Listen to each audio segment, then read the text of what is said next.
welcome everybody. Welcome to the Every Day is a New Day show and coaching channel here on YouTube.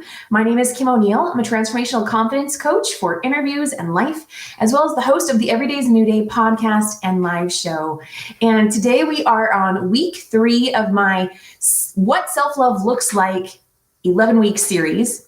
And so we're doing this for you. We're doing this to help you gain clarity on what self-love looks like for you. Because when you actually know what it looks like for you, then that's going to really come in handy when you have situations in life where you now need to fill your own cup first. So let me go ahead and just pop up my notes here so I can take a look at that while I'm speaking to you as well. And so let's really quick just recap the previous 2 weeks, because these all go together. These are my top 11, and I find these to be quite universal, but even so, they may not be your top 11 or your top 1 or 2, right? So I'm sharing with you what I have found to really be very useful in integrating your ability to love yourself first so that you know what it looks like for you. And I already said that part. Okay, so let's recap. Week 1 was accepting all of who you are. And along with that is also just accepting what is. Because once you've got that base foundation of, okay, this is what is, I'm no longer resisting it, now you have something to work from. So second was feeling into your personal value. That was a long conversation if you were here for that one. So check out those videos if either of those are resonating for you. And, maybe there are self-love practices or tenets that you want to adopt. Self-love goes beyond self-care. And with that said, today's top self-love practice is actually more in line with what we typically hear about self-love being. So today, my third one is self-love looks like prioritizing and acting on your needs first.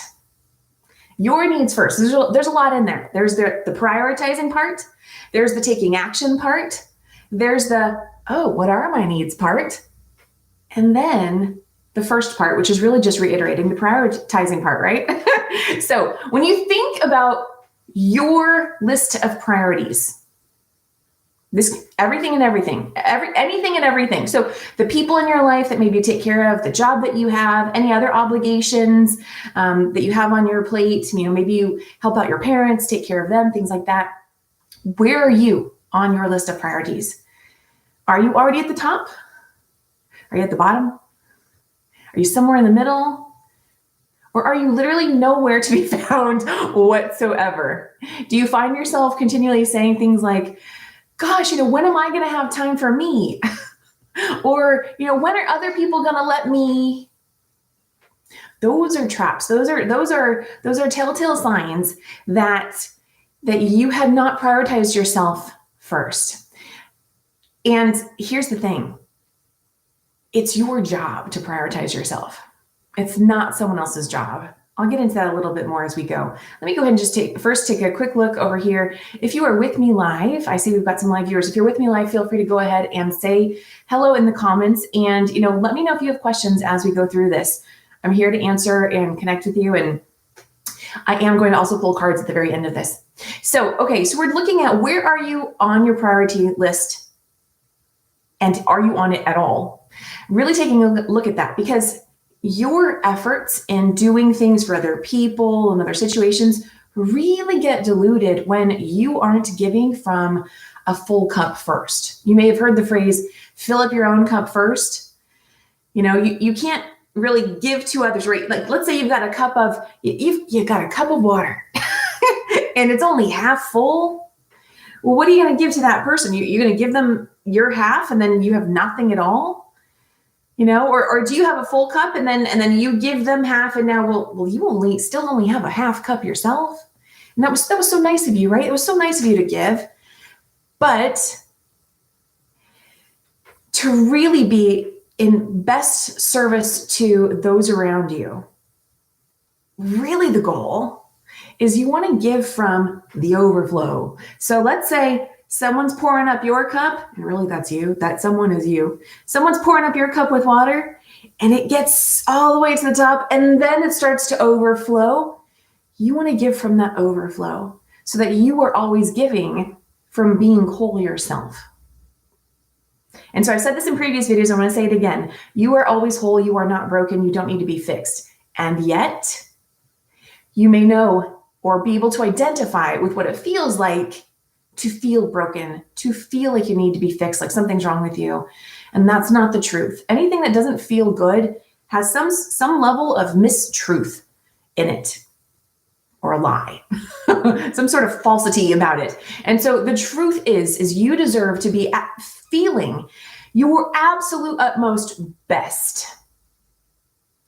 And the key is it's your responsibility to really give that to yourself first. So first, take a look. Where are you on your priority list? You're only going to be able to help out others in the best way possible when you are feeling, your best self, feeling full. And then let's identify, that next step is then, okay, what is it you truly desire? What unmet need might you have?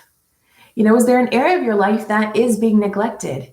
Maybe it is your own self-care. So maybe it's something like sleep, or the way you are eating, or exercising. Maybe it's some of those things. Maybe it's fulfilling some of your dreams and goals, right? Maybe you've been wanting to go back to school or pursue a new hobby. Are you setting aside time for you to do that? Now, with this is that aspect of time, because a lot of times the very first excuse we can come up with is, I don't have any time. There is no time. I'm maxed out, right? I'm doing this, I'm doing that, I'm giving to them, they need me, and blah, blah, blah, blah, blah, blah, blah. And I'm sure all of that is true, right? You know the truth of that. And yet it still does not negate that you are also a priority. Just think about if you were continually giving, giving and doing for everybody else, depleting yourself so much that eventually you literally are no longer even able to give. Knock on wood, God forbid. We want you to be as healthy and as whole and feeling amazing as possible. But that's essentially what it leads to. When there's an imbalance in your giving and receiving, you are so much more susceptible to burnout. And so it really matters for you to take time to look at, wait a second, where am I on my own priority list? Where are you?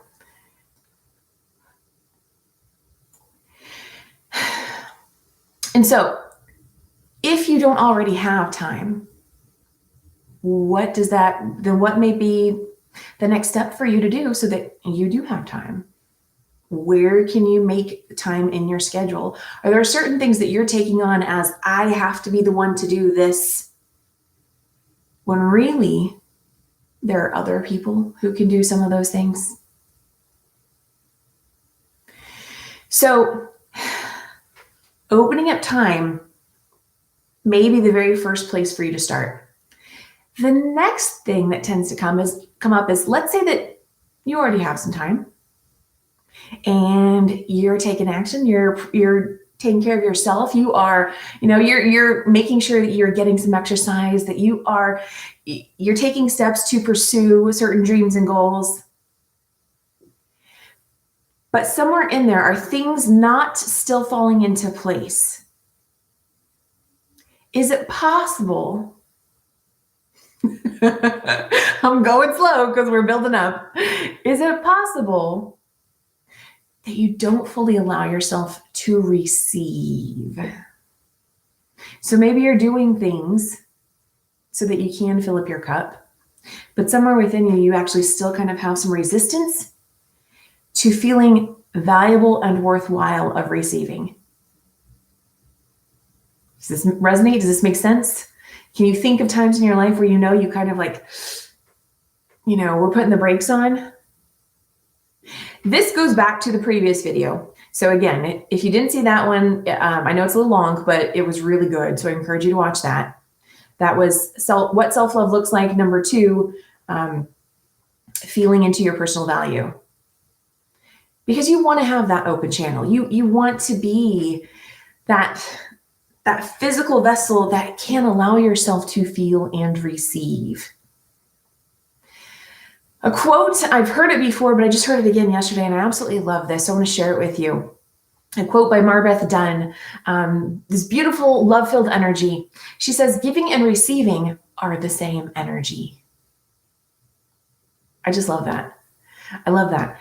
Giving and receiving, we know them to be in tandem with each other, right? There's an ebb and there's a flow. You can't just give without receiving. They go hand in hand, right? Think about when you try to give something to someone and they don't actually receive your gift, right? I always think of so many different things as I'm doing these videos. So I'm just going to reiterate, context matters. And if there are certain situations in your life where you're thinking, well, that doesn't apply in this situation or that situation, you know what's best for you, okay? But allow yourself to be truthful with you. Is there a situation where you know that you had a desire for something, you put it out there into the universe, and then someone gives it to you and you now decline it? And now you always have the right to say, well, I changed my mind, or that's not actually quite right. So I'm going to, I'm going to decline that one and remain open for a new opportunity. That is always possible too. But let's say you literally are being handed exactly what you would love to have. Okay. And there are no issues with it whatsoever. And yet you still somehow block yourself from receiving it. That's what I'm talking about. So if you have experiences with that, then receiving may be the next thing for you in order to really fulfill your own needs. Let's just look at a few other examples because, maybe it's not exercise or fulfilling your dreams that is an unmet need for you. So maybe it's, is your soul or your body, we'll just leave it at that. Is your soul or your body craving more open space in your life? I mean, going beyond just opening up time in your life, maybe just open space. So we could be speaking about, what does your physical space look like? Your home, your car. Is it time to declutter? Could your soul just be craving more room to energetically breathe? Maybe it's more quality relationships. Maybe it's more freedom. Maybe it's more expression and creativity. Maybe it's more physical touch. That kind of goes in line with relationships. Maybe it's kinder words. What is the unmet need within yourself? You really want to identify that for you. And journaling is a fantastic way to do that. So is coaching. And allow yourself to acknowledge that and accept that, that is a thing and that matters, right? Because it wouldn't be coming up for you if it didn't matter. Okay? So whatever that unmet need is for you, allow yourself to even just honor that and go, okay, that's something. And it's coming up because, it would feel really good for me to have more of that, or for me to do that, for me to experience that. And then the next thing is the action piece. What can you do to take responsibility and start to fill that need for yourself? Now, I know there's a lot of talk if you are, if you surround yourself with personal development and law of attraction and things like that, there's a lot of talk about not using the word need. We all know what it means in this context, so I'm going to use it. I've been using it, right? Clearly already. But so here's the thing. Now I want to kind of get back to what I was starting to say at the beginning. You just heard me say, what can you do to take responsibility for filling that need for yourself? Because ultimately, no matter how many other people you have in your life that love you, that want to see you happy, that adore you, that want to do nice things for you, it's not their responsibility. It's not their responsibility to make you feel happy, to make you feel whole, to make you feel Yeah, we'll just leave it at that. Those two words, happy and whole. It's not their job. Now, they may do things that contribute to that giving and receiving within the relationship, right? And you two are able to serve each other and support each other and love each other in that beautiful way. But ultimately, there's a lot of times, and I love that this is changing. At least I've been seeing it changing. Years ago, you would probably hear, oh, I found my other half, right? What does that mean? That you're a half of a person, finding another half of a person. And so essentially two unwhole people coming together, that is codependency. That's codependency. And it's just not the healthiest type of relationship. And that's really in any situation, whether that be a romantic relationship, a work relationship, any relationship whatsoever. So the beautiful thing is that when you identify what are the unmet needs within yourself, and you make that a priority, and you go ahead and say, yeah, I am doing this for me. Enough is enough with what's happened in the past. I am a priority. I'm not going to wait for someone else to make me a priority. And you do that for yourself first. Now you are up-leveling yourself. And you get to that space where you feel like a whole person. And that energetically becomes the energy that you are embodying and who you're also going to be attracting in your life, in your world. So I hope that makes sense. There are a lot of concepts involved in that one topic. I always like to keep things simple. So that's why I start to say that. But I know you know a lot if you're here. So anyway, I hope that makes sense though. So that's the goal, right? Not two halves coming together to make a whole, but two wholes coming together to be powerhouses on fire, right? Again, in any relationship. And what that also supports you and serves you with is that when someone else, like let's say there's an agreement between you and this other person, and that other person, you and them are both human. Neither of you are perfect. Things are going to happen, right? That don't always like, oh no, I got to apologize for doing this thing, or I made a mistake or whatever. That's just what happens. That is life. And so let's say now this other person had agreed to do something and they're not for some reason, they're not able to fulfill that, right? Or just something happens where something gets wonky.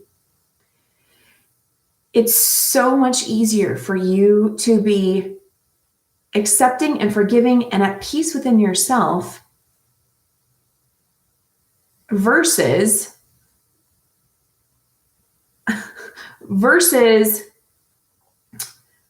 all the myriad of ways you could be feeling neglected, rejected, hurt, disappointed, and all of that by that person's shortcoming or mistake or whatever it may be whatsoever. So I feel like there could be so many more examples I could give for that too.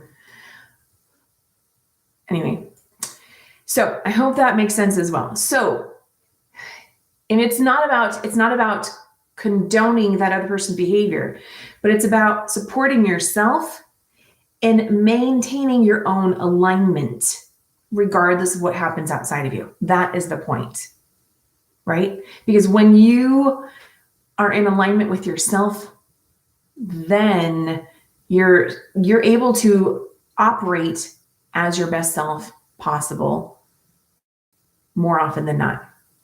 So, okay, so let's get a little deeper into some of these potential actions that you could take to fill up your cup. And this is where it gets to more of those self-care type things that people tend to talk about when they speak about self-love. So things like, maybe for you, it would really benefit you to get more sleep. Maybe it would benefit you to exercise more frequently. Maybe it would benefit you to eat healthier foods, right? Or maybe to treat yourself to something pampering, right? So a massage, a day out, all those types of things that whatever comes to mind for you when you think of pampering yourself. Maybe it's taking a class you've been wanting to take. I'm just sharing ideas in case any of these are resonating for you. Maybe it's spending more time with friends. Maybe it's doing that one thing that like really excites you, but maybe also scares you and it really allows you to have a creative, expressive experience. Whatever it is that your body, your soul, your spirit, whatever word you want to use, whatever it is that you are craving, I encourage you to say yes. And I'm talking about healthy things, okay? Talking about healthy things for you. And essentially, as long as it's not harming someone else, not harming you too, of course, yes. What is that thing? Allow yourself to say yes to it. And then what needs to shift in your world so that you can give that to yourself. And when you give that to yourself, that's empowerment. That is, you connect on a deeper level to, wow, I can do things, I can do some of these things for myself. Now, here's the flip side to it. When you haven't been doing things like that for yourself, it's easier to fall into victim mode and feeling like, why aren't other people giving this to me? Why aren't other people doing these things for me? It's also easy. This is so not a fun one. I'm not going to spend a lot of time talking about this one. It's also easy for those people who really don't care about your needs to take advantage. There was a time in my life, it just didn't make sense to me why certain people weren't as considerate of my needs. And I didn't understand. And I'm like, how come people are so inconsiderate? Eventually, over time, I realized, oh, well, it's because I'm not considering my own needs first, okay? That was first and foremost. But then, even when you are factoring in your needs, there can still be people who have total disregard for what you as a person, you as a soul here on earth, also need. And so if you have this thing within your